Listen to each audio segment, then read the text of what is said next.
प्रदेश में मोदी की सीट पर प्रियंका डिंपल का रोड शो। पीएम के 12 दिन बाद रोड शो किया, भीड़ देख कहा कोई किराए पर नहीं आया। दरअसल कांग्रेस महासचिव प्रियंका गांधी और सपा सांसद डिंपल यादव ने वाराणसी में रोड शो किया।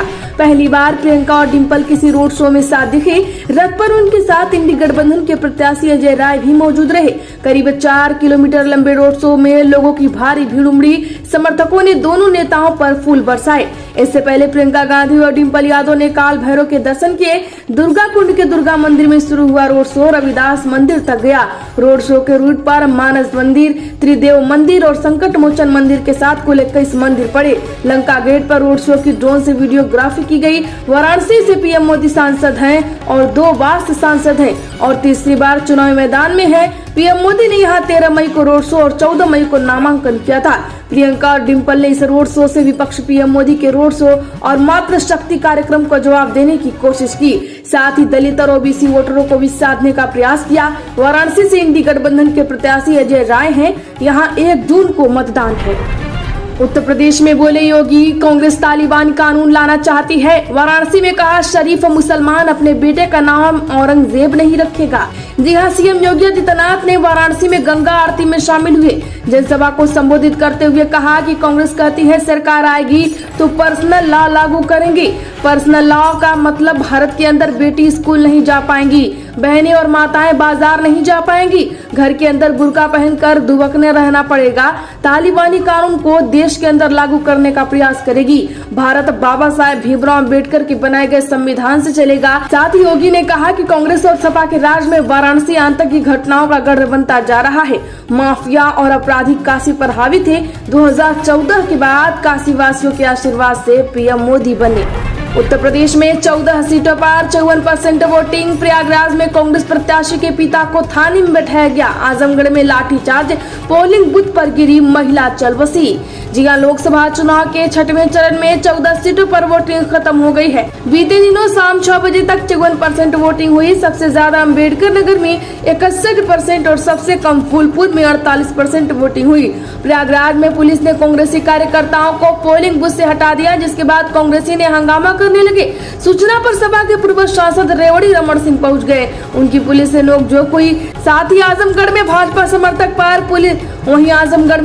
समर्थकों पर पुलिस ने लाठीचार्ज कर दिया। इनमें 2 लोगों के हाथ टूट गए, जबकि 2 से 3 लोगों को हल्की चोटें आई हैं। वोटिंग खत्म होने के बाद दिनेश लाल यादव यानी निरहुआ घायल समर्थकों से मिलने उनके घर पहुंचे थे।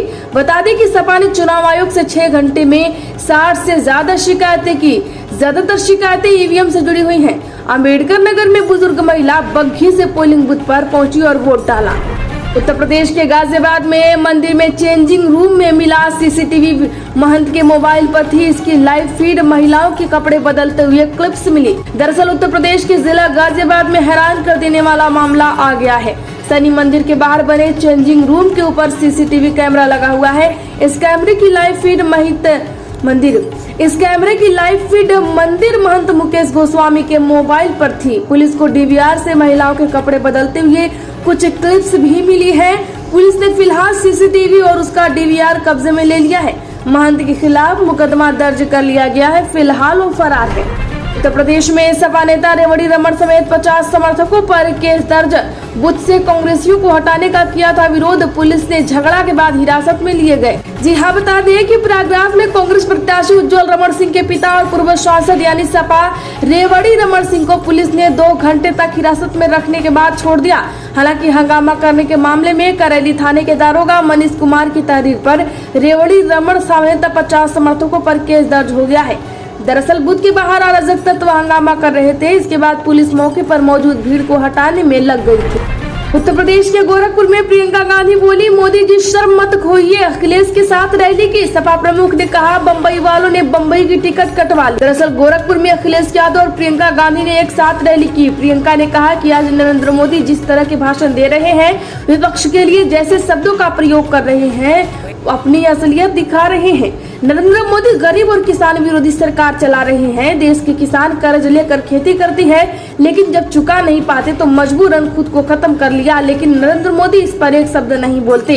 कहा, मोदी जी आप देश के प्रधानमंत्री हैं, अपनी आंखों की शर्म मत खोने दीजिए। उन्होंने कहा कि बीजेपी के प्रत्याशी कहते हैं 405 सीट आने पर संविधान बदल देंगे और आरक्षण छीन लेंगे। कांग्रेस पार्टी और इंडी गठबंधन आपसे आपके मुद्दे की बात करता है। उत्तर प्रदेश के आजमगढ़ में 54.23% तो लालगंज में 52.81% वोटिंग। जी हां, उत्तर प्रदेश के आजमगढ़ और लालगंज लोकसभा सीट पर वोटिंग खत्म हो चुकी है। बीते दिनों शाम 5 बजे तक आजमगढ़ में 54% और लालगंज में 52% वोटिंग हुई। आजमगढ़ सीट पर भाजपा से दिनेश लाल यादव निरहुआ, सपा से धर्मेंद्र यादव और बसपा से मशहूद अहमद प्रत्याशी हैं। राजनीतिक विशेषज्ञ के अनुसार यहां पर भाजपा और सपा में कड़ी टक्कर देखने को मिल सकती है। लालगंज सीट पर भाजपा से नीलम सोनकर, सपा से दारोगा सरोज और बसपा से इंदु चौधरी मैदान में हैं।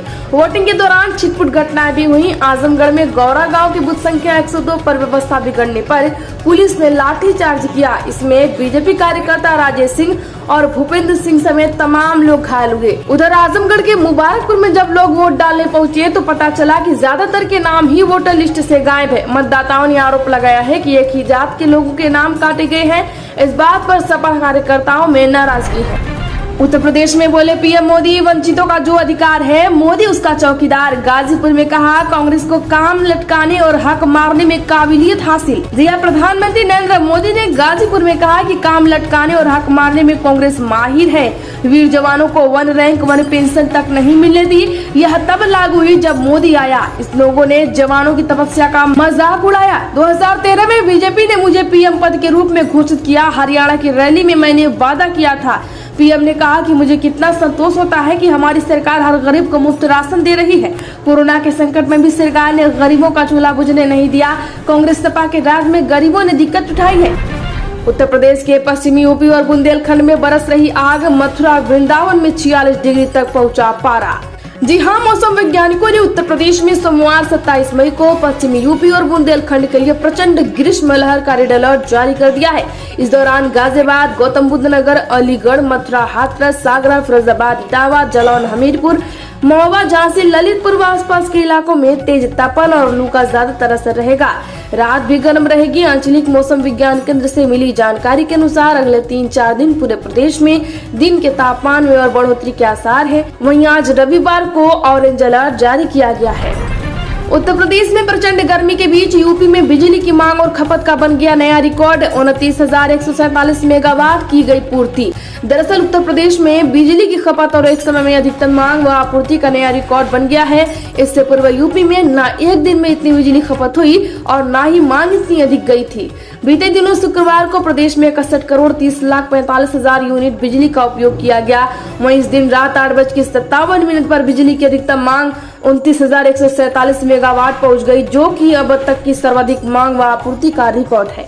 4 धाम की यात्रा पर जाने वाले श्रद्धालुओं को मुख्य सचिव का आदेश। रजिस्ट्रेशन को लेकर कही महत्वपूर्ण बात। जिला उत्तर प्रदेश में मुख्य सचिव दुर्गा शंकर मिश्र ने कहा कि उत्तराखंड की 4 धाम यात्रा के लिए यूपी के श्रद्धालुओं को अनिवार्य रूप से पंजीकरण कराना होगा।